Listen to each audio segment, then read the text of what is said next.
ആരാരുമില്ലാതെ 6 അടി മണ്ണിൽ ഒറ്റക്ക് ഞങ്ങൾ കിടക്കുമ്പോൾ, പേടിച്ച് നിലവിളിച്ച് ബേജാറായി കരയുമ്പോൾ, ഞാനുണ്ട് കൂടെ, എന്തിനാ പേടിക്കുന്നത് എന്ന് പറഞ്ഞ് ഞങ്ങൾ ആശ്വസിപ്പിക്കാൻ ഞങ്ങളുടെ ഹബീബിനെ ഞങ്ങളുടെ ഖബറിൽ തരണം. അല്ലാഹ് അൻത ഉമ്മുൻ അം അബുൻ മാ റഅയ്നാ ഫീഹിമാ മിസ്ല ഹുസ്നിക ഖത്തു യാ സയ്യിദി ഖൈറൻ നബി. ഉമ്മയിലും ഉപ്പയിലും കാണാത്ത സ്നേഹം അങ്ങ് ഞങ്ങൾക്ക് നൽകുന്നു എന്ന് ഞങ്ങൾ വരികൾ ചൊല്ലുമ്പോഴും പാടുമ്പോഴും ഉമ്മയും ഉപ്പയും തരുന്ന സ്നേഹമൊക്കെ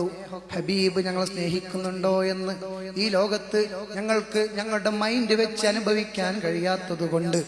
ഞങ്ങൾ പലപ്പോഴും പലതും ചിന്തിച്ചു പോകുന്നു. ഹബീബ് അത്രക്ക് ഞങ്ങളെ സ്നേഹിക്കുന്നുണ്ടോ എന്ന സംശയം പലപ്പോഴും വന്നു പോകുന്നു. എന്നാൽ നാളെ മഹ്ശറയിൽ പ്രിയപ്പെട്ട ഉമ്മ ഞങ്ങളെ അകറ്റുന്ന, മോനെ എൻ്റെ അരികിലേക്ക് വരണ്ട, എൻ്റെ അവസ്ഥ തന്നെ കഷ്ടമാണ്, നീ ഒന്ന് പോ എന്ന് ഞങ്ങള് പ്രിയപ്പെട്ട ഉമ്മ ജീവിതത്തിൽ ഇന്നേ വരെ ഞങ്ങൾ ആട്ടിയകറ്റാത്ത ഉമ്മ പോലും നിസ്സഹായമായ അവസ്ഥയിൽ നിൽക്കുമ്പോ,